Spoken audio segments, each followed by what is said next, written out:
बिहार और समाज और देश अगर शिक्षित है तो हम लोग सब सुरक्षित हैं। अदरवाइज अगर शिक्षा का अभाव हुआ तो हम लोग सबको यह सुरक्षित है।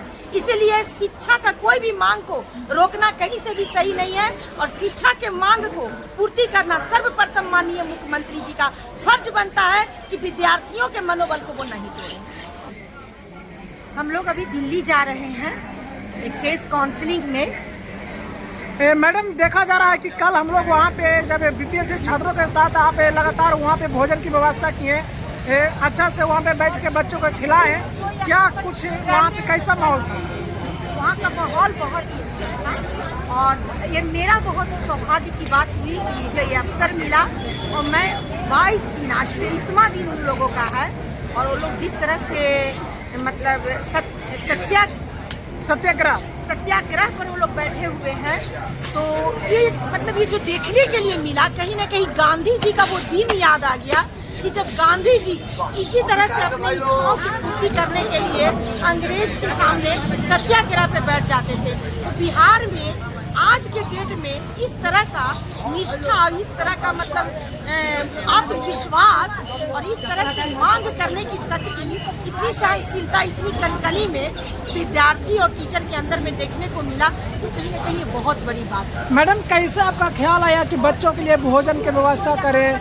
वे जितना अच्छा सा व्यवस्था किए थे, सब्जी पूरी था और वहाँ पे बहुत कुछ मिलावट में था, क्या माहौल मतलब मन में कैसा आया कि बच्चों के लिए इतना सारा? मन में मेरा यही आया कि एक दिन पहले भी मैं गई थी वहाँ पे विद्यार्थी लोगों के मनोबल को बढ़ाने के लिए, लेकिन उसके बाद फिर मेरे मन में हुआ कि ये लोग इतने कनकनी में इस तरह से सत्याग्रह पे बैठे हुए हैं, तो हम भी भारतीय नारी हैं, बिहार की बेटियां हैं, बिहार की माएँ हैं, तो कहीं ना कहीं बच्चों को देख के लगा कि ये बच्चे 22 दिन से अपने घर परिवार समाज को छोड़कर और यहाँ सत्याग्रह पे बैठे हुए हैं, तो हम लोगों को लगा कि ये लोग को एक पारिवारिक माहौल जैसा लगेगा और लगेगा कि माँ बहन से दूर नहीं है और हम लोग भी अपने हाथ से घर का बनाया हुआ भोजन कम से कम इन बच्चों को करा सके। और ये हमारे सौभाग्य की बात है कि ईश्वर ने मुझे ये मौका दिया। जैसे कि माँ, अभी आप माँ शब्द निकाले, वहाँ पे हमने देखा कि एक बच्ची थी, वो कहीं ना कहीं लगातार कम से कम 10 बार बोली कि आप माँ के समान है। कैसा मतलब वो उनके जब वाणी को आप सुने तो कैसा महसूस किए? आपको माँ की दर्जा दिया गया वहाँ पे? बहुत अच्छा। जीवन का वो जो सुख था, वो एक ऐसा अनुभव था कि वही जो सुख है, वही जो अनुभव है, कहीं ना कहीं देखिए रात में मतलब हम लोग बहुत रात्रि में आए हैं घर और उसके बाद आज फिर हम लोग दिल्ली जाने के लिए रेडी हैं, हमारी टीम भी हमारे साथ है, तो कहीं ना कहीं ये जो ऊर्जा मिलता है उन्हीं लोगों का प्रेम होता है कि जब मैं अच्छे कार्य करती हूँ और लोग मुझे प्रसन्नता पूर्वक प्रेम देते हैं और जो आपने बोला कि उन्होंने मुझे माँ का दर्जा दिया, तो कहीं ना कहीं वही जो अनुभव है वो मुझे बहुत सुख देता है और हम महिलाओं को बल भी मिलता है। मैडम, आप वहाँ पे गए तो देखा गया कि वहाँ पे बहुत सारे शिक्षक भी थे, बहुत सारे टीचर भी थे और वहाँ पे बच्चा भी थे, कहीं ना कहीं आपको बहुत सम्मान किया गया, जो कि कहीं ना कहीं हमको लगा कि नहीं, आप छात्रों के लिए आवाज उठाएं तो आपको भी सम्मानित रूप से देखा गया। बिल्कुल बिल्कुल, वहाँ पे कभी सम्मेलन भी लग रहा था तो कभी सम्मेलन में भी मुझे स्पेशली बैठाया गया और सर लोग से काफी मेरी बातचीत हुई। एक सर ने तो अपने स्कूल में आने के लिए भी मुझे ये किए, मेरा नंबर लिए और बोले कि मैम एक बार आप हमारे शहर आएँ और हमारे स्कूल में आके हमारे जो युवा जनरेशन है, जो हमारे स्कूल में विद्यार्थी हैं, उनको भी आप कहीं ना कहीं आप अपने शब्दों से कुछ शिक्षा दें। क्योंकि देखिए आजकल सबसे बड़ा क्या है कि अक्षर ज्ञान सभी में है, लेकिन जो आत्मिक ज्ञान होता है, जो संस्कार होता है, जो समाज में सभ्यता होता है, वो कहीं ना कहीं आज के डेट में लुप्त होते जा रहा है। तो अक्षर ज्ञान से मानवता जागरूक नहीं हो सकता है, क्योंकि मानवता तभी जागरूक होगा जब दिल में जज्बात होगा, भावनाएं होंगे, फीलिंग होंगे, सम्मान होगा, दया होगा, क्षमा होगा।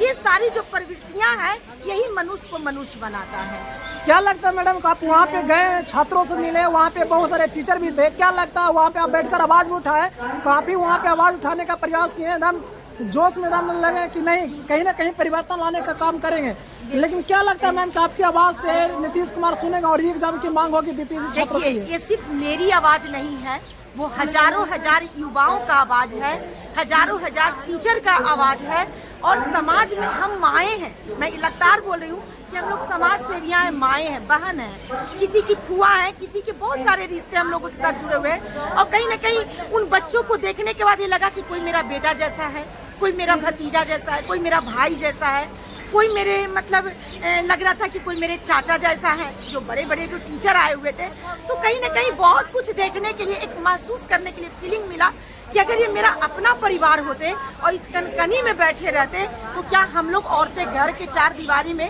खुद से खाना बना के खा सकते थे? नहीं खा सकते थे। तो मेरा ये एक पहल है और समाज में मैं उन सारी महिलाओं को कहना चाहूंगी कि जब भी हमारे युवा जनरेशन चाहे टीचर अगर इस तरह के सत्याग्रह पे बैठते हैं शिक्षा के मांग को लेकर, शिक्षा वो प्रकाश है कि पूरे विश्व को प्रकाशित करता है। तो ऐसे मांग के लिए जब भी कोई सत्याग्रह पे बैठे तो घर की महिलाएं अपने सुख ना देखें। अगर एक एक दिन भी सब बहनें और माएँ अपने घर से कुछ कुछ बनाकर और उन लोगों को खिलाएंगे तो कहीं ना कहीं बहुत अच्छे तरीका से उन लोगों को भी ठंडी में एक अच्छा भोजन मिलेगा और कहीं ना कहीं एक पारिवारिक सुख की अनुभूति होगी। मैडम वहाँ पे देखा गया कि एक रामांशु सर थे, जो कहीं ना कहीं देखा जा रहा है कि आप उनसे काफी बातचीत की है। आखिर बातचीत के दौरान क्या कुछ बातचीत हुआ, कुछ पब्लिक को बताइएगा। देखिए, सर से जब मेरी मुलाकात हुई तो सर भी हमारे बातों से काफी प्रभावित हुए और सर के मैं कई बातों से मैं काफी प्रभावित हुई, क्योंकि मेरा क्या है कि मेरा आक्रोशित वर्क होता है, कहीं कहीं मुझे रिएक्शन में भी आना पड़ता है। तो जब मैं वहाँ पे गई जब मैं फर्स्ट टाइम गई तो उस समय क्या होता है कि मुझे भी आक्रोश था कि इतने कनकनी में बच्चों को रड से मारा गया, उन पर वाटर फॉलिंग की क्या होता है वो किया गया। और इस ठंडी में इस ठंडी में मतलब बच्चों को इस तरह से दौड़ा के मारा गया, परेशान किया गया। उन लोगों को FIR उन लोगों के नामों पे कर दिया गया।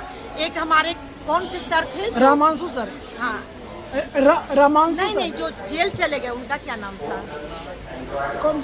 खान सर गए। एक नेता कोई थे जो जेल चले गए बच्चों के लिए, जो प्रशांत किशोर। प्रशांत किशोर सर थे, वो अभी ICU में भर्ती हैं। तो कहीं ना कहीं देखने के लिए मिला कि इतना निदर्दी कैसे प्रशासन हो सकते हैं, वो भी शिक्षा के मांग के लिए।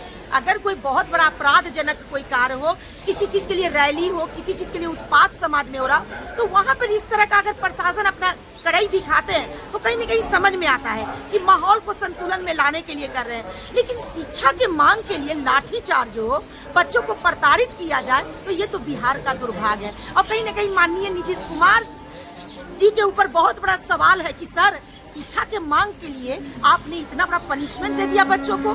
ये आपके लिए बहुत दुर्भाग्य की बात है कि एक छोटी सी मांग की पूर्ति में आपने बच्चों को इस तरह से पनिश कर दिया।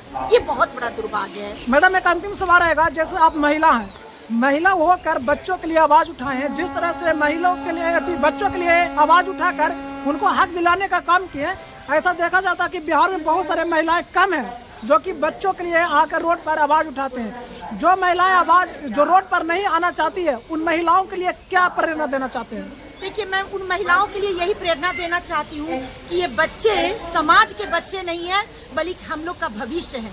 जब हम लोग के शरीर जब मतलब कमजोर पड़ जाएंगे तो यही युवा जनरेशन आने वाले भविष्य में इस देश को, इस संविधान को और ये पूरे मतलब बिहार को यही सुरक्षित करेंगे। तो आज अगर इन पर मुसीबत है और शिक्षा को लेकर जिस तरह से ये मैदान में उतरे हैं और सत्याग्रह पे बैठे हुए हैं इस कनकनी में, तो हमारे समाज की माताओं से यही कहना है कि इन बच्चों के लिए भी अपनी दया और अपनी ममतामयी भाव को जागरूक करें और आप लोग भी आगे आए, क्योंकि हम लोग का एक एक वोट कहीं न कहीं माननीय मुख्यमंत्री जी को उस गद्दी पर पहुंचाता है। और अगर हमारे समाज, हमारे देश के बच्चे अगर एक शिक्षा के मांग के लिए इस तरह से प्रताड़ना सह रहे हैं, इस तरह से पीड़ा सह रहे हैं, तो कहीं न कहीं हम माओं का भी फर्ज बनता है कि इसमें आगे आए और अपने बच्चा की इच्छा की पूर्ति में हम लोग भी अपना जो भी योगदान है, जो भी सहयोग है, हम लोग भी करके दिखाएं। अभी कहाँ जा रहे हैं मैडम?